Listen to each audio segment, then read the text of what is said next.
जी नाज़रीन, आज हम अबीरा लाली फर्नीचर हाउस में बैठे हुए हैं, ब्रिज के नीचे। हेड ब्रिज है यहाँ पे जो सियालकोट में जिनाह स्टेडियम के पास बना है। तो इधर हमने देखा कि सूफ़ी महमूद रियाज भट्ट साहब जो बैठे हुए थे, उनसे हमारी बात हुई और उन्होंने कहा कि ये जो सियालकोट है इसमें खुशहाली तरक्की हो सकती है अगर मेरी तजवीज़ों पर काम किया जाए। तो हम जानते हैं कि ऐसी कौन सी तजवीज़ है जो महमूद भट्ट साहब हमें बताते हैं, और जो हमारे हुक्मरान हैं वो उस पर अगर अमल करे या हमारी जो कॉरपोरेशन है उस पर अमल करे तो ये इस सियालकोट में खुशहाली आ सकती है। इनके बाज़ारों में जो है वो रौनक दुबाला हो सकती है और मज़ीद कुशादा हो सकते हैं। तो भट्ट साहब सलाम अलैकुम। वालेकुम अस्सलाम। मैं महमूद रियाज। भट्ट साहब, आपने जो तजवीज़ आप बता रहे हैं कि मैं कोई ऐसी तजवीज़ दूंगा हुक्मरानों को या कॉरपोरेशन वालों को कि वो जो सियालकोट में जो ट्रैफिक का निज़ाम है वो सही तरीके से चल सकता है, तो इस तरह की कोई आप हमें बताएं। मैं सबसे पहले मशकूर हूँ आपका, जिन्होंने मेरी वसासत, आपकी वसासत से ये मेरा पैगाम पहुँचाया। सबसे पहले मैं चाहता हूँ कि इस शहर में ट्रैफिक का मसला हल हो। जिन दुकानों के आगे लोगों ने एनक्रोचमेंट्स की हुई हैं उसका को हल किया जाए, ताकि अवाम जिसके लिए बाज़ार बने हैं अवाम उस बाज़ार में जाए, नंबर इसके के उधर जाकर वो रश की नज़र हो जाए, चोरी डकैती की नज़र हो जाए। मैं कहता हूँ कॉरपोरेशन का अमला उनके साथ तामन करे, बाज़ारों वालों के साथ, और स्ट्रिक्ट होकर वो बाज़ारों के उनकी एक लाइन बनाए। इस लाइन से आगे आपने नहीं जाना। चांद गाड़ी का मेन बाज़ार के अंदर हर किस्म का दाखला ममनू हो। मोटरसाइकिल पे जिस पर फैमिली या उसके अलावा कोई मोटर बाइक अंदर ना जाए, ठीक है, ताकि हर चीज़ जो है वो तरीके से हो, एनक्रोचमेंट भी तरीके से हो। इस पर हमने स्ट्रिक्ट हो रहा है। अगर हम स्ट्रिक्ट ना हुए तो आने वाली नस्लें जो है हमें क्या याद करेंगी। सरबराहों का या इसमें हुक्मरानों का कोई तल्लक नहीं। हमारे अंदर सेल्फ इतना होना चाहिए कि हमें एहसास हो कि हम रॉन्ग साइड पे हैं कि राइट साइड पे हैं। अभी आप देख लें, फाटक बंद होगा, रॉन्ग वाले राइट पे होंगे, राइट वाले रॉन्ग पे होंगे। रेलवे वाले हैं वो अपनी एनक्रोचमेंट करवा रहे हैं ऑफिशियल, कॉरपोरेशन वाले हैं वो अपनी एनक्रोचमेंट करवा रहे हैं ऑफिशियल। हम क्या करें? आम आदमी, मैं एक बूढ़ा आदमी हूँ, मैं बाज़ार जाने के लिए, मैं अपनी मर्ज़ी की चीज़ लेने बाज़ार जाने के लिए मुझे 3 आदमी चाहिए, क्योंकि मेरे एक आगे चले एक पीछे चले, ताकि मुझे ट्रैफिक से निकाले। क्या इसी तरह ख़वातीन का भी मामला है, वो भी परेशान है। बच्चे जो हैं वो परेशान है। बच्चों का दिल करता है हम बाज़ार जाएं, चीज़ें लें, लेकिन बाज़ार तो जा ही नहीं सकते। लिहाजा इस पर मेरे इल्तमास है, ये कोई सियासी बात नहीं है, ये मेरी बीइंग ए कौम बात है कि इस पर आप अमल करें, इस पर सोचें, और इस पर कॉरपोरेशन और हमारा जो पुलिस डिपार्टमेंट का ट्रैफिक वार्डन वाला निज़ाम है वो भरपूर तावन करे। तो मेरा ख़्याल है हम अच्छे लोगों में शामिल होंगे। हमें तो आज ये लोग नहीं कहते यार क्या है, आपने कभी सोचा कि हमसे जानवर अच्छे हैं जो एक लाइन पे चलते हैं? हम तो वो भी नहीं कर सकते। क्या हम तालीम और कॉलेजेस हमें ये सिखाती हैं कि हम सड़क पे चल ही नहीं सकते? बच्चे आते हैं बाइक पर, बड़े आदमी को मारते हैं, इतने लफ्ज़ कह देते हैं सॉरी। क्या सॉरी बोलने से उस बच्चे बूढ़े आदमी का ज़ख़म तकलीफ़ ख़त्म हो जाएगी? इन पर सोचे। आज हमारे साथ हो रहा है तो कल उनके साथ भी होगा और इससे वर्स्ट होगा। लिहाजा ये तमाम महकमाना कार्रवाई है, इस पर अमल करें, खुदारा अमल करें, खुदारा अमल करें। मस्जिद के अंदर जाएं, उधर जूती महफूज नहीं है, बाइक महफूज नहीं है, हर चीज़ को मैनेज करें। मेहरबानी मेहरबानी मेहरबानी। भट्ट साहब, असल में जो मेन रोड है आज तक हमें सियालकोट के अंदर कोई ऐसा रोड नज़र नहीं आया जो सेफ्टी रोड है, तो इस हवाले से आप क्या कहना चाहते हैं? Safety road Khwaja Safdar road ही था बना हुआ, लेकिन उन्होंने ऐसी उसके अंदर खुदाई वाला चैप्टर कर दिया। फिर कुछ चौक ऐसे हैं जिन पर ट्रैफिक का बेहद रश है। कचहरी वाला, पैरिस रोड वाला बहुत रश है, मॉडल टाउन वाले पे बहुत रश है। आप एमरजेंसी कुछ नहीं कर सकते, इसको मैनेज कर सकते हैं, इन चौकों को मैनेज कर सकते हैं। अल्लामा इकबाल चौक को मैनेज कर सकते हैं। और हम नया तो नहीं बना सकते, नया तो बनाने वाले बनाया है, पर हम उसको मैनेज तो करें ना, मैनेज करके बता तो सकें ना कि हमने आपकी चीज़ को मैनेज किया है। हमने तो अभी तक 200 साल पहले की रेलवे को मैनेज नहीं किया, उसमें भी इंक्रोचमेंट शुरू हो गई है। हर डिपार्टमेंट जो अपने एक्स्ट्रा आमदन के ज़राए सोच रहा है। अंग्रेज़ कोई पागल तो नहीं था जिसने इतनी बड़ी बिल्डिंग बनाई, इसका आज तक इस्तेमाल हो रहा है, हमने उसको दुकानें बना दी। हमने रहता जो है उसको ये जना परक फाटक के करीब 250 रुपये रेड़ी देती है और वो 7000 रुपये की दुकान बना लेता है। ये क्या चिकार है?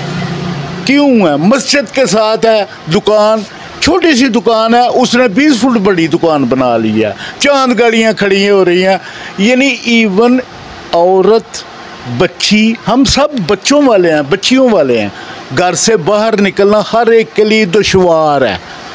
एक औरत ने बाज़ार जाना तो उसके लिए एक मर्द का साथ होना ज़रूरी है। कोई ऐसी एमरजेंसी रोड नहीं है जिधर से आप एमरजेंसी पहुंच सके। हॉस्पिटल के आगे पार्किंग वालों को एनक्रोचमेंट चल रही है, वो किसकी जबकि हमारे वज़ीर आला ने कहा कि पार्किंग की फ़ीस कोई नहीं, वो गाड़ी सड़क पे खड़े करे, पहले पार्किंग वाले आ जाते हैं। हॉस्पिटल के अंदर जाने से पहले आपने जो है ना अपनी इंस्पेक्शन वो कॉरपोरेशन वाले से करानी है, पार्किंग वाले से करानी है कि आपने किधर जाना है, एमरजेंसी क्या होगी। ये एमरजेंसी रोड है ना हमारा, ये कमिश्नर रोड, जाके देखें कोई बाइक वाला भी आराम से गुजर सकता है। काफ़ी तादाद में अमवात हुई हैं इधर ही, क्योंकि वो पहुंच ही नहीं सके। लिहाजा हर चीज़ को हम बीइंग ए कौम सोचें, बीइंग ए कौम सोचें। इसमें मुस्लिम लीग, पीटीआई किसी का नहीं। हाँ, कोई अगर इसको मैनेज करे तो वो आने वाली नस्ल का बहुत बड़ा लीडर होगा, जिसने हमारी कौम का नज़्म ज़ब्त ठीक कर दिया। ये कोई नज़्म ज़ब्त नहीं, जीतेगा भी जीतेगा, हारेगा भी हारेगा, ये नज़्म ज़ब्त नहीं। नज़्म ज़ब्त है कि जिसकी जो राय है उसका एहतराम किया जाए और उसको गाली ना दी जाए और दी बहन की इज़्ज़त की जाए। और इसके अलावा मैं ऐसी कोई बात नहीं, बस इसमें महकमाना जो कार्रवाइयाँ जो अपने मफादात के लिए कौम से खिलवाड़ कर रहे हैं उन पर भी नज़रसानी की जाए और हर जगह वो उसको मैनेज किया जाए। और हमारी जो इंस्पेक्शन टीमें हैं उनको चेक करें, खुराकों को चेक करें, खाने पीने वाली चीज़ों को चेक करें। ये बुनियादी मसला है। बुनियादी मसले हल होंगे तो अल्लाह ताला के करम और रहमत से सारा मुल्क ठीक होगा। और सब जो ट्रैफिक का निज़ाम है ज़्यादातर जो है उसको दरम बरम किया हुआ है। ये जो प्राइवेट स्कूल खुले हुए हैं, हर जगह पे प्राइवेट स्कूल खुलते हैं, उनकी पार्किंग नहीं होती। जब छुट्टी का टाइम होता है या सुबह का टाइम होता है तो वहाँ पे ट्रैफिक जो है जाम रहती है। इसकी वजह से शहरी बहुत ज़्यादा परेशान है। इस हवाले से कोई आप कहना चाहें? ये आपकी बिल्कुल बात दुरुस्त है, लेकिन इसमें सबसे मेन बात यह है कि हम सिर्फ स्कूल को इसमें मूरद इल्ज़ाम नहीं ठहरा सकते। उसमें हॉस्पिटल भी ज़्यादा है जिन्होंने अपनी जगह नहीं इस्तेमाल की हुई, उन्होंने गवर्नमेंट की जगह इस्तेमाल करके पार्किंग बनाई हुई है। अपने मरीज़ से जिन्होंने पार्किंग बनाई हुई है जो उसकी रिक्वायरमेंट थी उसमें उन्होंने कंटीनें बना दी हुई हैं। इस तरह वो जो है टाइम बिल्कुल आपकी बिल्कुल बजा बात है कि स्कूलों का रश भी जो है ना वो आवाम को काफ़ी डिस्टर्ब करता है, लेकिन वो फॉर द टाइम बीइंग होता है, 1 घंटा या 2 घंटे। तो ये जो मतवातर चलता निज़ाम, इसका भी सोचें। वो भी आपकी राय बहुत अच्छी है। और आपका ये कहना कि सिर्फ स्कूल नहीं, ये इसके साथ हॉस्पिटल्स भी। और एक सबसे बड़ी बात, हॉस्पिटल वाले, पोल्ट्री फार्म वाले, बात याद आ गई, हॉस्पिटल वाले और पोल्ट्री फार्म वाले को ये महकमा सेहत इन्फॉर्म करे कि अपनी जो वेस्टेज होती है, पोल्ट्री वाला एक शॉपर में बंद करके रखे। कभी आपने गौर किया है कि पोल्ट्री की वेस्टेज जिधर जिधर से गुजरती है लोग नाक बंद कर लेते हैं, लेकिन कभी किसी ने ये नहीं कहा, ना हुक्मरानों में से या इंतज़ामिया में, कि इसको शॉपरों के अंदर बंद करो, बड़े शॉपरों में बंद करो, इसकी स्मेल नहीं आनी चाहिए। एक नंबर 2, हॉस्पिटल वाले मैंने देखा है वो टोकरी भरते हैं तो कूड़े में फेंक देते हैं। उधर से वो नशे वाले जो ऑक्सीजन कर रहे हैं वो कर रहे हैं। इस पर भी ये छोटी छोटी चीज़ें हैं, इन पर अमल होना चाहिए। अगर ना करेंगे तो हम सब जो है वो उस चीज़ों के अडक्ट हो जाएंगे। मैं चौर साहब को कहूँगा आज तबीयत नहीं ठीक, वो कहेंगे इसलिए कि वेस्टेज वाली ट्राली नहीं गुजरी। तो ये तो मामला, इसमें थोड़ा सा हमारी इंतज़ामिया को चाहिए कि सर्कुलर जारी करें। देखें, अगर इन्होंने ये सर्कुलर जारी किया है कि हर किस्म का शॉपिंग बैग जो है प्लास्टिक का बंद है, तो ये भी कर दें। इसको वेस्टेज को पर कंट्रोल करें ताकि मज़ीद ना फैले। एक नंबर 2, वेस्टेज जो सियालकोट वेस्ट डिपार्टमेंट है वो सबसे पहले हर इलाके को चेक करे कि पानी किधर से बंद है, क्यों बंद है। ये देखें, मेरा ख्याल है ये 2-3 चीज़ें हो जाएं तो कोई बात नहीं कि अभी हम एक मियारी को, क्या हम ही लोग हैं जो कैंट में जाके ठीक हो जाते हैं। इसका मतलब हम में सेंस है, इधर पूछने वाला कोई नहीं है। हम कैंट में जाके डिसिप्लिन दिखाते हैं, चेक पोस्ट से पे गुजरते हैं, हर मसले पे हल करते हैं और स्मूथली जाते हैं। इधर क्यों नहीं हो सकता। लिहाजा बीइंग ए कौम हमने ये काम करना है। हमें हमारी ये ज़िम्मेदारी है कि अगली नस्ल को हम ये टीच करें। आपका हमें ज़रिया बहुत बेहतर लगा, हम आपकी इस काविश को अप्रिशिएट करते हैं। आप हमें रहनुमाई फरमाएं कि हम क्या करें, ठीक है।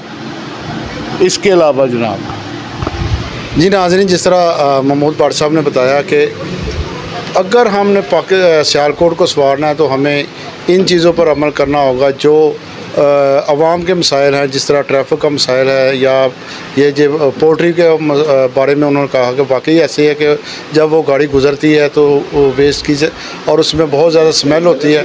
तो इन चीज़ों को कंट्रोल करने के लिए हमारी जो इंतज़ामिया है उसको फ़ौरी तौर पे जो एक्शन ले और इस पर अमल दरामद करे।